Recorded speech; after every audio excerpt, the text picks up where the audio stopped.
కర్నూలు జిల్లా ఎమ్మిగనూరు పట్టణంలోని ప్రభుత్వ ఏరియా ఆసుపత్రి ప్రహరీగోడ పక్కన నివసిస్తున్న 64 కుటుంబాలకు ఎమ్మెల్యే బివి జయనాగేశ్వరరెడ్డి పట్టాలు పంపిణీ చేశారు.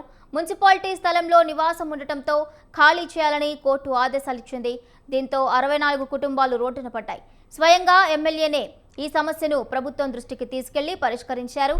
ఫలితంగా మొత్తం 64 కుటుంబాలకు పట్టా స్థలాన్ని మంజూరు చేశారు. అదేవిధంగా ప్రతి కుటుంబానికి 3 సెంట్ల చొప్పున భూమిని ఇస్తూ పట్టాల్ని అందజేశారు. ఈరోజు ఎమ్మిగనూరు పురపాలక సంఘంలో 1978లో చేసినటువంటి లేఅవుట్లో ఉన్నటువంటి 55 సెంట్స్ ఏదైతే ఉందో ఈ లేఅవుట్లో ఓపెన్ స్పేస్లో ఎంక్రోచర్స్ దాదాపు 64 ఫ్యామిలీలు ఎంక్రోచ్ చేసి ఉండడం జరిగింది. దాదాపు 99లో ఇది కోర్టుకు వెళ్ళడం జరిగింది. ఆ కోర్టు నుంచి 2012లో కంటెంప్ట్ కేసు వచ్చింది.